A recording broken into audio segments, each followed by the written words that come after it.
All right. So for anybody who's going to be joining us online or looking at this recording later, I am Jordan Hoskins here with Industry Insights, and I've got Tina from Achosa Home Warranty here. She is going to be going over different things with a home warranty, how they can best serve our clients, why we want to put them in contracts, how to use the service, how to file a claim, the best way to get paid out. All of those tips and tricks is what she's going to be kind of going over with us today.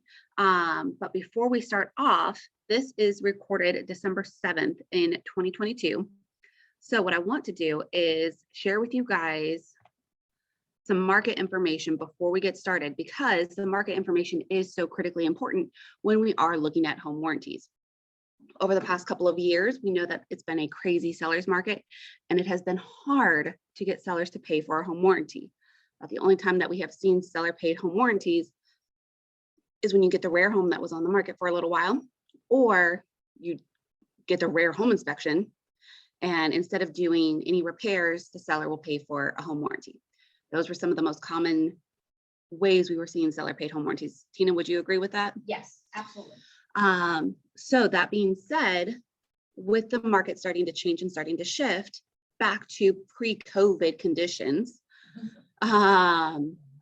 we are starting to see a little bit longer market times. We're starting to see some more homes on the market. Instead of having 3 weeks worth of inventory, we are up to 6 or 7 weeks worth of inventory. We're on a roll. What I wanted to bring up and show you guys today, and what you're looking at on my screen, is all of the active residential homes in Virginia Beach. So, and what I did is on my search, this is pulling up everything. You can see here, there's 501 listings, and I'm sorting them by market time. So there are still some new active listings, and this is everything that's not already under contract. So you'll see here, the more we go down, the higher market time we get. And let's stop right about here, where we're at 89 homes that are 7 days market time or less. 89, 501 minus 89, and we are at over 400 homes still that have been on the market for more than a week, just in Virginia Beach. This is attached and detached homes. That is significant. We were not seeing numbers like this for the past couple of years. The reason that this is significant is because, and if you look here, we're starting to get into 8, 9, and then all of a sudden we jump to 14, 15, 16, 2 weeks on market. The reason that that's significant is because the longer that a house is on the market, the more negotiating power the buyer has. The more negotiating power the buyer has, the more likely a seller is to purchase a home warranty for your buyer. There are so many reasons you want your buyer to purchase a home warranty, or to have the seller purchase the home warranty for your buyer. And one of the biggest things that I always tell my buyer clients is, look, every home has a personality.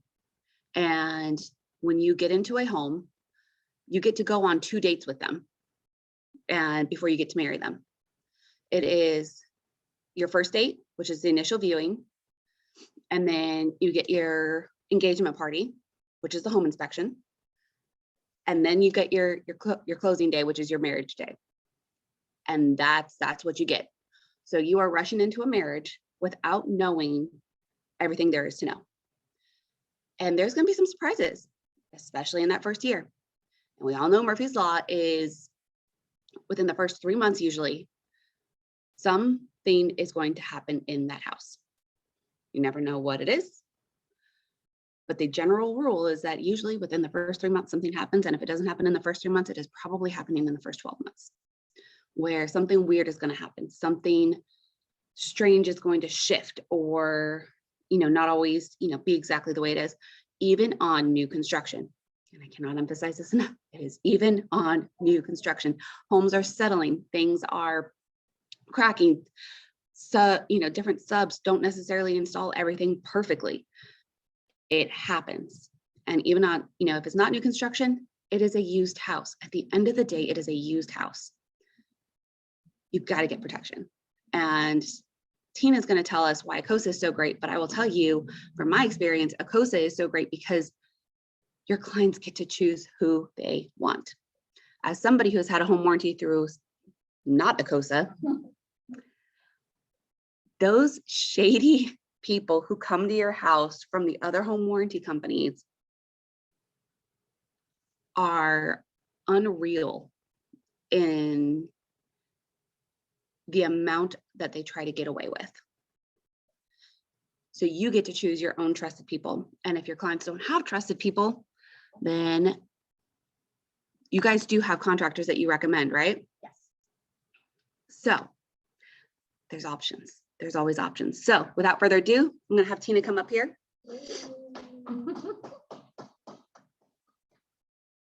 Some information. Give some info.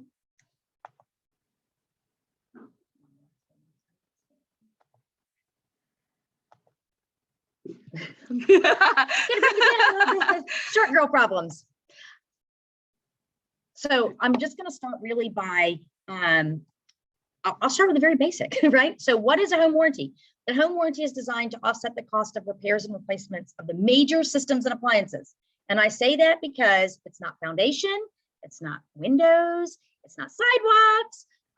It is peach, plumbing, electrical, your standard appliances, which is the refrigerator, oven range, dishwasher, garbage disposal, washer dryer, cooling and heating. So that is when you talk about mechanical systems, that's what we're talking about.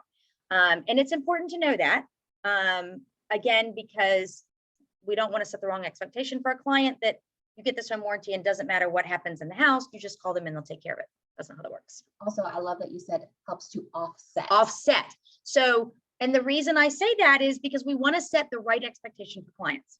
Anybody that goes out, any warranty rep that goes out or warranty company that says, hey, if you get this policy, you're going to pay a deductible and they're covering 100%, they're lying, because there's no such thing. We talk about an average cost from $600 to $700 on a warranty.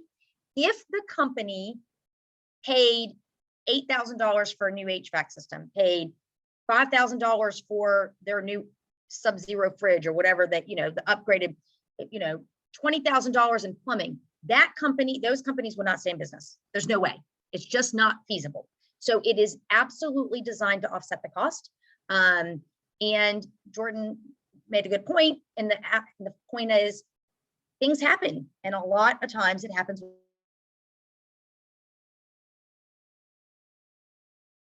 Period. So if they don't renew, obviously they wouldn't have coverage. So Murphy's Law, it's just making sure that they understand that if they get a plumbing clog, Achosa is going to come and step in and help to cover some of that cost for them. Now, if that repair cost is under the annual cap that we pay, they're paying a deductible and we're paying the difference. So there are times where they really are just paying a deductible, but there are times when it comes, especially replacements, that they're going to pay more than the deductible. They're going to pay the difference between what the annual cap is and what the cost of that replacement is. Okay. So that's the general overall picture of what's a warranty and why is it important and how, we talk about the market, right? Mm-hmm. Really, the market should never dictate about warranties. 12 months ago, warranties were just as important as they are today. The only thing that's different is who's paying for it. 12 months ago, you weren't going to catch a seller paying for a warranty at all. I think maybe 0.1%. Now, I get seller paid home warranties every single day to include multiple year warranties. So it's possible, and you all should be negotiating it. 12 months ago, I would have said to you as agents, hey, because your client's going to have to pay for this, do an intro email for me and your client. Let me educate your client. Let me set the right expectations. Let me tell them why it's important and let them make the decision. Now we don't need to do that. Will I do it? Yes, but I don't want to chase your client down when you could have easily asked for a seller to pay for the warranty, because that's what's going to happen. If you're still in that habit of not asking for the warranty, but you want them to still get a warranty, I'm making multiple phone calls to try to chase these people down to get them to understand. Where had you written it right in the contract or writing it right in the PICRA, they would be covered. If you guys want any advice, Write it in your contract, in your template. Yes, I mean, it is, in the market that we're in right now, the chance that you're gonna lose a contract over a $600 warranty is very slim. It may happen. There might be a unicorn house comes on the market and everybody wants it and there's still gonna be multiple offers. That can happen. Absolutely. That can happen in any market conditions, but more often than none, you're gonna get the seller to pay, whether it's been written in up front or whether it's written in during the pick, which it can be. Now, keep in mind, we can't forgo repairs for a warranty for items the client wants to use the warranty for. So I'll say that again. We can't say the HVAC system's not working, we're gonna let the seller give us a warranty. You can't do that because it's a known pre-existing condition. It'd be like wrecking the car, not having car insurance, running down to the local Geico office and going, hey, I need to get some insurance to make a claim. We cannot do that. If there's something not working, then it needs to be corrected if we want the buyer to have a warranty. If it's notated for age, it's extended past its life, budget for replacement, it's coming up, there might be 1 year left, those are eligible. That doesn't make it ineligible. Age does not make it ineligible. Not working makes it ineligible. Very, very good distinction. Yes. If you are working with a buyer and you have them saying, well, the seller's willing to give me a warranty, but you have questions from things that came from the home inspection and you want to make sure, call me. Let's knock it out up front. Let me tell you what you need, what you may not need. The worst thing that we want to do is say, hey, Adam, I'm going to give you this great warranty. The seller's going to pay for it. And you go to make a claim on things that were listed and they're not working. So Adam's now mad at his agent and he's mad at the home warranty company for things that he shouldn't have. That had he been properly educated and the expectations made, you wouldn't be upset. So it's definitely don't hesitate to call me and think that you're bothering me, because again, I would much rather set the right expectation up front for the client than have them be upset later. And I've gone as far as, I know I've emailed you, the wording that I want to put in a PICRA and the copy of the home inspection page, like, is this going to be covered if we don't get this repaired, blah, blah, blah, blah, blah. Correct. Because I would rather tell you, hey, unless you have X, Y, and Z, don't even bother giving your client a home warranty. Just prepare them that they're going to have that if they're going to move forward with the house, that those are expenses they're going to have to take on. And the reason why is, again, bad claims experiences come in multiple ways, right? In the traditional world, which is not Achosa, it's how long it takes to get the claim taken care of, the contractor that came out, all the costs that they find out right before a claim is completed that they have to pay out of pocket. Or unrealistic expectations. The agent said, oh, you have this warranty, so it doesn't matter what goes wrong in your house, call them. And then I'm like, okay, I obviously need to take your agent to coffee and I need to answer some questions for them and get them on the right track. The job of the agent is to be the source of the source, not the expert. So aligning yourself with somebody that you know is going to answer the phone and provide the information is important. Save my number, send an intro text to me and your client. Hey, my client's got questions. They're unsure. They're thinking about walking on the contract because of the age of these systems. Let me educate them before they make their decision. And I can't promise you that every time it'll save it, but a lot of times if they know, okay, I've got somebody I can call with questions, or I know that they're going to cover a lot of the expense when something fails, they will move forward. Sometimes I'll say, go and ask for a 2-year. If they're really concerned about the age,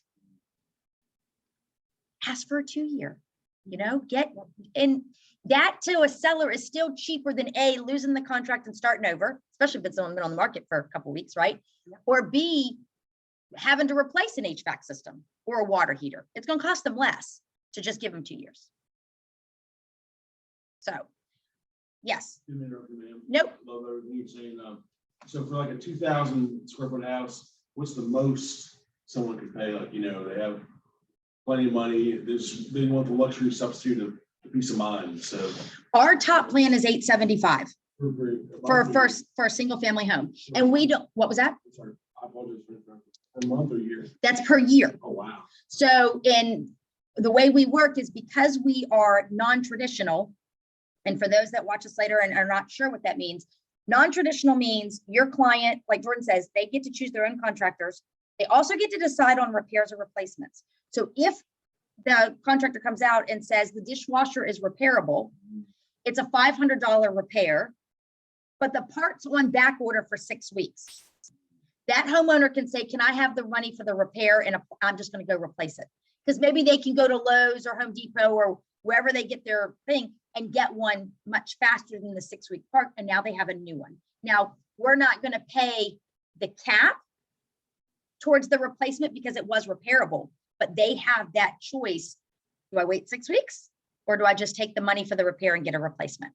So the non-traditional method, which is Achosa, is they get to choose their own contractor. They get to choose whether they do a repair or replacement. And we also pay the contractor over the phone with a credit card, which opens them up to 100% of contractors in lieu of the small number of contractors that will work amongst a traditional warranty. One more question, if you don't mind. Yeah. Sorry. So I was working for a contractor, and my question is, what do you complement PNC coverage? Because obviously some contractors are, especially insurance underwriters, use certain language. So I know there's parameters for what any insurance would pick up under your warranty. Do you complement any PNC, like if there's overtime, there's aging, or there's overtime, there's collapsing, or that's structural? So that wouldn't. Yeah, no, structural wouldn't. I mean, when it comes to something like there's something has failed and it has caused secondary damage, typically plumbing, then that's when the warranty and the insurance work together, because your insurance is picking up their secondary damage. So maybe it flooded the floor, right? And the warranty is going to take care of the dishwasher because the insurance doesn't pay for the dishwasher because of the failures due to normal wear and tear. The other side of it is, say the house gets struck by lightning and it shorts out the HVAC system. The warranty is not going to cover that because that's not a normal wear and tear item. That's due to act of nature, act of God, whatever, that goes to their homeowner's insurance. Then they just have to balance out, right? Is the cost to file a claim, what's my deductible with my homeowner's insurance, and what's the overall cost? Now, I did a roof claim several years ago with my homeowner's insurance, and it was due to storm damage over time, but they paid $12,000, I paid $1,000. My rate went up for 3 years, $100. So I paid $300 more over 3 years, but they foot the bill for $12,000. It was absolutely worth me filing the claim for. So I will tell them that, they'll say, oh, I've got some wall damage. Can I call my homeowner's insurance? I said, you absolutely can, but keep in mind what your deductible is. And if your deductible is $1,000 and maybe it's $1,500, right? The insurance is picking up $500 and you're paying the first $1,000. What's your next 3 years going to look like on your insurance policy? Did it go up $1,000? Because then it's not worth it. You're in the hole. So, but that's really the only time that they work kind of in conjunction with each other. That's really good to know. And that's really good to know about the repair or replacement. Yes, And huge. especially with this supply chain shortages that we've been seeing. Yes. Like, And in the traditional world, if the contractor says it's repairable, it doesn't matter if it's 8 months out. That's what you're getting. You're getting the repair and you're going 8 months without it. what about even, now I know you're not in the traditional field, but I wonder how that would work with something like heat, where heat is a requirement. So that's a good question. I mean, a lot of companies they'll say, oh, well, we'll get you temporary heat, or, oh, we'll put you in a hotel for A weekend. a weekend. If somebody calls me and says, hey, my client's thinking about getting an Achosa home warranty. If their refrigerator dies, will you pay to rent them a refrigerator? No, because they can either if the contractor they call can't come out this week, they can call another contractor. They can also, there's so much power for them. They don't have to wait for that repair. They can take that cost and do it. We're all about getting the home back up and running. I know as a consumer, I don't want to pack up my 3 cats and go to a hotel for a weekend. If I had dogs or kids, because they can't get a contractor out there, you know, with us, because they get to call their own contractor, it makes for a lot. And a lot of contractors, local contractors, they go to their local supply shop for things. Right. Where traditional companies, they order from national supply chain, like a national supply warehouse. So even if the contractor that is associated with that company shows up, maybe it's a capacitor. And I don't know how familiar anybody is with HVAC. And I've learned a lot over the last 10 years of being in this industry. Capacitors are the cheapest and easiest fix to a system, but it will make a system go down. But it's like a $200 repair. I mean, it's cheaper if you just order the capacitor yourself and do it. I would never suggest that, but I've been told by clients they've done it. Most good local contractors carry capacitors on their trucks all day long. So if they go to the house and it's a capacitor, they swap it out and go. If that contractor was sent from the traditional world, that $20 capacitor that they have on their truck, they can't use because they got to wait for the $5 one that's ordered from the national warehouse. So now you're out of heat for 7 days when the contractor could have had you back up and running. It's a pain in the butt. I mean, it literally is. So going on this, can you kind of walk us through what does a claim process look like and how to, like, what does that look like? Like, what would be the most streamlined way to get a claim process going, started, and see it through? So the easiest thing, and if your client ever calls me first, I have a picture I've created and I shoot them the picture and it says ready to make a claim, and it walks them through the steps. But it's 3 phone calls. They make a phone call to us and file their claim. They get a service order number. If they don't have a contractor that they know, like, and trust, maybe they don't call you as an agent, because a lot of agents have contractors that they'll recommend. They can ask for 3 recommendations and they pull it off of a Google review. So they pulled off top Google reviews. Okay. They'll give them 3 for the zip code. They'll give them 3 options. We still leave it to the consumer to choose the one that they know, like, that they trust, right? We ask them to be licensed and insured, because if the contractor screws something up, the homeowner has to go back to them. When the contractor gets there to provide the diagnosis, they call us back again. They give us the diagnosis and the cost to repair so we can approve it over the phone. And when the contractor is done and completed the job, they call us back, or they call us, or they still call us to tell us that the job's complete. We either A, pay the contractor over the phone if he's there and he can take it, or we'll call the office and pay the office for the covered repair. 3 phone calls, our average hold time is about 9 seconds. So if they had to go through the whole process, they're probably looking at 5 to 7 minutes total through the whole thing, you know, by the time they get the diagnosis and stuff. Very, very, very easy, very simple. And the idea is get the homes back up and running as quickly as possible. And do you recommend, I know we talked about this at the last team meeting, but do you recommend getting the contractor on the phone with the home warranty company? Yes, it's easiest, because what they do is when the claims department is talking to the contractor and the contractor says, this failed due to age. If there is any other questions, or maybe they said this failed because this piece did this. If they write that, because they can write it on their invoice and send it in as well. But if they don't put a cause of failure on there, then we've got to call the contractor back. So it's easier if they call when the contractor's there, because we can get the questions answered and move right and approve it right then. The only time it's not approved over the phone at the time that they called in is if the contractor doesn't have pricing. Maybe the contractor has to go back and look up the part or whatever. Then obviously we'll approve it over the phone, but we don't know what the cost is, because we have to wait on them to get us the cost. One more question. One other thing saying that. So I know some contractors charge an extra fee for an inspection versus if they know what they're looking for is wrong. So if somebody just says, I ask the contractor to come inspect my house, see if anything's wrong, and they find 10 things wrong and they report them to you, that inspection fee, that probably wouldn't be in the. Not for an inspection fee, no. I mean, if it's a diagnosis fee or a service call, we take so what we do is, if they come out and there's a plumbing issue, but say the company charges $79 or whatever, their service fee. And then they come out and they say, so the service fee is, and they take the service fee. They say, okay, to get you back up and running, you've got a main clog. And so we have to hydroblast it or whatever. The cost to do all that, which would include the service fee, because that's what they give the homeowner, is $1,000. Then we say, okay, well, the homeowner needs to pay 100 and we're going to pay 900. Yeah.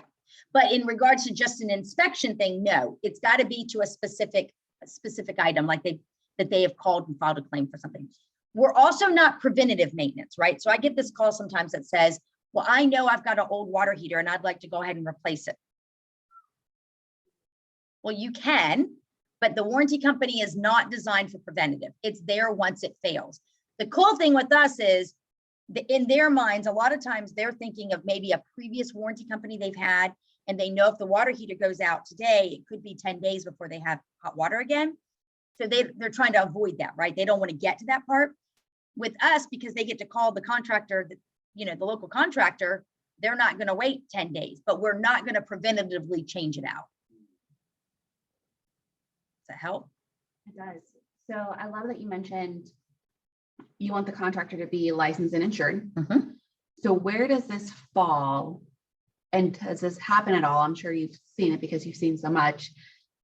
You get a very handy buyer who's now a homeowner and wants to fix everything themselves, but wants the money from the home warranty company to fix it.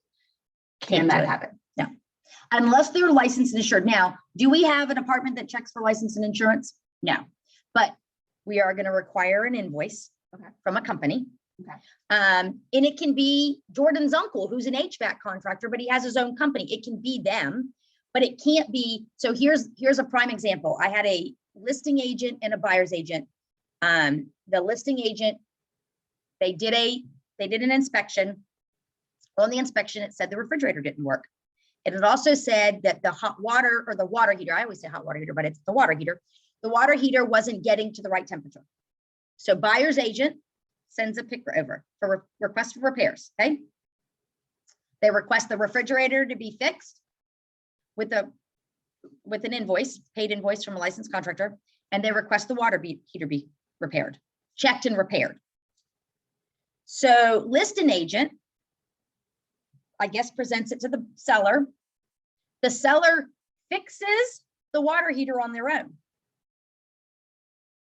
Now it's supposedly getting the temperature.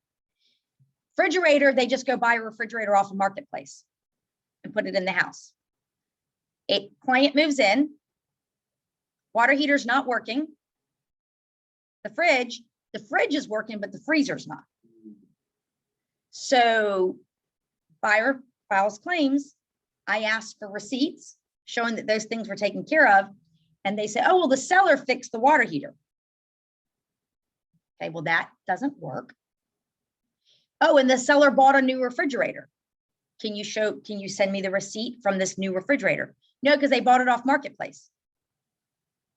So these two items were not eligible for coverage because there was no paid receipt from a licensed contractor. The seller, just because the seller thought he could turn the temperature up on the water heater was not a correction. Oh, he just turned the temperature up. Yeah. Oh my. Yeah. And of course the refrigerator, because it's off marketplace, like I told the buyer's agent, she was irritated. She's like, well, the listing agent offered the warranty. We've now set the wrong expectation. If the listing agent or you, the buyer's agent, would have called me and said, these are the things on the inspection report, we've asked for repairs, we want to make sure, I would have told you exactly what was needed. But that also comes down to properly writing a PICRA. Correct. And it did say, I mean, I saw because she was like, the buyer's agent said, can I send you the PICRA because everybody signed off on it that they did it. I said, okay, you can, I mean, no, it's not going to really do me any good. And she did write on there, seller to repair or replace the refrigerator, the non-working refrigerator. But it should have said with a like model or. Yeah. And provide receipts. Yeah. But I guess you don't get a receipt on marketplace. I don't know. All receipts provided. Yeah. So it's important. And then, like I said, there's no dumb question. Always just call me. Because again, the last thing I want is I smoothed it over with the buyer because I didn't want the buyer mad and helped cover some of the cost as a favor. But also told the buyer, these are two really good denials. Very, very interesting. So another thing that I know I've talked to you about before, it's been a few years now, but aluminum wiring, where does Achosa stand with aluminum wiring, and do they cover, the possible dangers and stuff like that that come with that, or what does that look like? So we would cover it if it fails, but not preventatively. So you can't go into it. It's kind of like polybutylene pipe, right? Like I get that question all the time. If they have a break, will you just go ahead and replace all the piping? No, it is designed for the failure. Now, if it causes a fire, that goes back to their homeowner's insurance. Because a fire isn't covered under a warranty, or something failing due to a fire is not covered by the warranty. Now, what do you guys cover? Poly? Yes, piping? under our standard coverage. Awesome. Standard, but again, I will tell a client or an agent if they call me, make sure whoever they're talking to about homeowners insurance also covers poly, because they don't all, because the secondary damage that could come from a pipe break would fall back to their homeowners insurance. That's So huge. it is huge. Most home warranty companies do not cover. Or they have a really small cap. Like my previous company, we covered it, but the cap, it wasn't like the standard. So our plumbing cap is $1,500, but previously I think it was $1,500, but poly coverage was $500. So they differentiated because of it being polybutylene piping. So ours just falls under the regular standard. And what are some of the caps that you guys have? So the three plans that we offer are Advantage, Advantage Plus, and Advantage Pro. The difference between them, besides $300 total, because it's $575, $725, and $875, is what we pay towards heating, cooling, and the water heater. Okay. Everything else is the exact same. Plumbing is the same, electrical is the same, and appliances are the same across all three plans. On our Advantage plan, the $575, we pay $2,000 towards heat, $2,000 towards AC, and $500 towards the water heater. Okay. You go up $150. Yeah, up $150, we pay $1,500 more. So we pay $2,500 for heat, $2,500 for AC, and $1,000 for the water heater. And then if they go to the 875 plan, we go 3,000 heat, 3,000 AC, and 1,500. So every 150 increase, we pay $1,500 more. Okay. If somebody calls me and they're in a house that's 2 years old and they're like, I want to get a warranty, what do you recommend? I'll steer them to the 575, because 9 times out of 10, it's a repair. And that falls under those caps, right? When you start getting into 7, 8, 9, 10 years old, it's possible. And I'm not saying it can't happen in the first year, because crazier things happen, but that's where you want to increase their coverage on those items. Absolutely. Now, some people will say, I'm just good. I'll take the 5 because I know I have some coverage. And understanding that it's coverage and not a cover-all is super important, right? So if they're coming out of pocket themselves, but I'll tell you, all those sellers policies I'm getting right now are 725 or 875, which I'm like, so somebody's writing in there 875. That's pretty good. I mean, like, Yeah. because warranty costs, I think the average is about 700 across the board. Mhm. So It's definitely gone up over the last couple of years. it is. It definitely has gone up over the last few years. And, you've got companies out there that are saying, oh, well, we'll give you an extra month free. Like I lost a client. This is kind of funny. I lost a client about 2 weeks ago. Bless you. And the agent ordered it. The agent was paying for it, but the client had well and septic. But the agent was only going to pay for the policy and said to the buyer, you want well and septic, you need to add it. So she called around, and I won't mention their names. She called around to her company, and they offered her free well and septic coverage with a $65 deductible. So she told her agent, I don't want what you're buying. They're going to, for $500 and something, it was close to what ours was. They're going to give me the well and septic for free with a $65 deductible. And I said to the agent, I said, does she realize what she's getting into? I mean, now she's in this network contractor. So the contractors that come out for $65 are probably not the best. And of course, they're going to give her well and septic free for the first year because they need the sale. What she goes through later when she files a claim is going to be so different. Well, after talking to the agent, and the agent's like, I've been working with this client for 2 years. She has withdrawn on 6 houses. I don't even know if she's going to close this one. I said, oh, let her go over there to be a perfect option for her. I don't want to deal with her. Oh, man. Because she's one of those people that will be crazy, you know, and want the star in the moon and doesn't understand what a warranty's for. And so she's like, she'll probably call you in a year when it's time for renewal. I said, don't remind her who I am. I'm good. I'm good. Those are the people we don't want because they have totally unrealistic expectations. All right, so talk to us about well and septic coverage and what plan is that included under, or is that an So it's not, add-on? it's an add-on. So standard warranty coverage covers what's standardly in a home. Most homes, right? Which is that plumbing, electrical, appliances, cooling, and heating.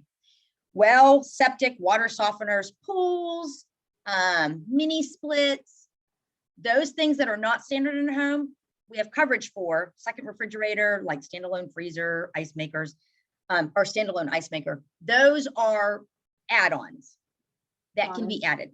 No, not saunas. Ah, dang. Darn it. And not wine fridges. We don't do wine fridges, but those are things that people can add on if they want. I ask a lot of questions though, right? Like if you have an above ground pool and they're like, oh, I really want pool coverage. And I'm like, well, how fancy is your above ground pool? Because you're going to pay $180 for our coverage with a $100 deductible. And if the filtration thing goes out and it's $200, you've lost money. So think about it. The last thing I want is anybody to get coverage thinking they're getting more than they're getting or thinking it's a huge benefit. So septic coverage, we cover the septic pump. Not every house that has a septic system actually has a pump. I did not know that. I paid for septic coverage at my house for 5 years before I realized I don't even have a pump. So I would have never been able to utilize the septic coverage because there was no pump to cover. It doesn't cover things like drain fields, and it doesn't cover blockages due to roots. It doesn't cover having it pumped out. So if people get an $80 add-on and that's what they're thinking, they're going to be really upset. I mean, I was more irritated because I just didn't understand. And I was like, well, how does it work if there's no pump? Well, if your house is on a hill, it doesn't need a pump. It just goes. Oh, okay. Well, I'm on a hill. Nobody told me that. Nobody told me that that's how that works. So, and then the well pump is the well pump itself. And only if it's for the main dwelling. Okay. If they have a well pump they're using for irrigation, it's not covered by well pump coverage. So I will ask them, is this your main? Now it can do irrigation as well. Like if their whole house is on well pump and their irrigation and their house, obviously that's one and the same, right? But if they have city water in the house, but they have a well pump that they're using for irrigation, I don't want them to add it. Yeah, I don't want them to add it. Which is probably smart because it doesn't cost as much money if you're going to water your grass and stuff. And what about water softeners? Are those separate than? Water softeners are separate. And honestly, I just had a question about it yesterday for the first time in 10 years. Interesting. I had to go actually look at the contract. I was like, water softener. So I'd have to tell you on that, but I know there's an add-on for it. But I've never, ever, I mean, yesterday was the first time, and she's in North Carolina. Of So course it's North Carolina. what? Of course it's North North Carolina. Carolina. And I was like, that's a great question. I know we have an add-on for it, but no, I don't exactly know. I think it's a $600 cap. Because I said, I don't even know how much a water softener is. She goes, well, they're under 600. I was like, oh, okay, well then I guess that's good. Yeah. I mean, I don't know. I don't even know what goes wrong with a water softener. All sorts of things. Filters, pumps, Um, the material for the filtration. Oh, see, I don't have one. So, and I'm on well, and I probably should, but I don't. So, but yes, add-ons and just, specific questions, call. I'm always happy to answer or go look it up. Like if I don't like, I'm like, oh, great question. I don't know what that is. So anything else that you can think of? Wonderful presentation, man. I actually have to call you because my microwave died. You may shoot you the picture to call. I mean, the claim. Yeah, Do you? Okay. somewhere. Where are you at? Newport News. Newport News. Yeah. Do you have a contractor? No, I'll how look, do microwaves die? I don't Yeah. know. Like who fixes those? clients. It's just weird because like it's my fault because I got up at 3:30 in the morning hungry and went and wanted to eat something. So he heated something up and it blew the breaker. And so I was like, oh, okay. So I just kind of reset it. But now every time it runs, it blows the breaker. So I was like, oh, something's wrong. So I wonder if it's a microwave thing or if it's an electrical thing. Well, I was Googling because like that's what I do. And because it's like there's only one other outlet on that breaker Oh, okay. that I've seen so far, because it could be another outlet that we're just not using, but there was only one other outlet that was in use, which was Steve, my robot vacuum. So I unplugged Steve to see if that was. Mine's named Harry. Mine's named Harry because I won mine through a contest and I put my co-founder's picture on it and wrote it through the house, like made it go. And I'm like, I'm so glad I have Harry to clean my house.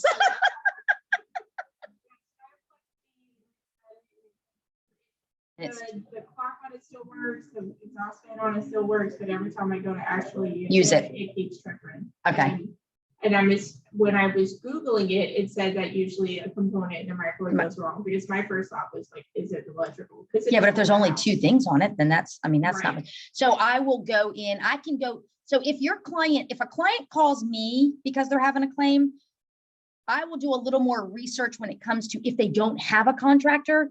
I can go into our system and see, oh, well, this contractor's already done work with us. We've taken the diagnosis over the phone, because the number one question I get, if I ever get a question from a client that's frustrated, it has nothing to do with the claim itself. It has to do with they've called 3 companies and said, I have a warranty company that I need you to work with. And the contractor goes, oh no. And they say, oh no, because they know what the traditional space looks like and they don't want their rate negotiated. They don't want to wait on the parts and equipment. So I have to go to the client and go, listen, you don't have to tell them that they need to work with the warranty company, because they're not. We're like your secret roommate in the back room and we're just going to pay part of the bill. We have to get the information, the diagnosis and stuff. But if a client calls me first and I'll say, do you know a contractor? Have you worked with a contractor? I'll go in and I can pull like Virginia claims and then see where they're at and go, oh, well, this appliance company already has done a job and they've been through the process. So if somebody's like, but I really want to use my plumber and they don't want to work with you, I'm like, can I have the plumber's name? I'll call them and walk them through the process. I ask them for one opportunity, go through our process one time, see how easy it is. If you never want to do it again, fine. That's fair. I've never had anybody say, I don't want to do it again. It's just getting them to say they'll give it one opportunity. Yeah. And again, so many contractors have been burned with negotiated rates, or we'll send you a check and it's 6, 8, 12 weeks later. Small run companies can't afford to do that. They can't afford to go buy the part and then wait 12 weeks out. I mean, especially if you're talking, maybe it's a new unit, right? They can't afford to do that. So. I hope it's not a new unit. I mean, don't get me wrong, I wouldn't turn down a new microwave, but I have plans for my kitchen, which doesn't include this. Well, then you might have to just get the microwave that you were thinking about getting. I had other plans first. Yeah, I get that. I want a bigger bathroom first. Sometimes we have to deviate a little bit. Yeah.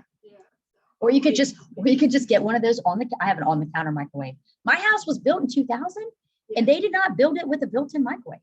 So I am realizing how much I would prefer to have like that stove microwave combo where it has the part of the stove on top and the microwave in the same area versus having a microwave exhaust fan combo. I'd rather have a real exhaust fan because I do cook a lot. See, and I don't even have an I exhaust don't fan. microwave a lot. We reheat or we steam fresh vegetables. Yeah.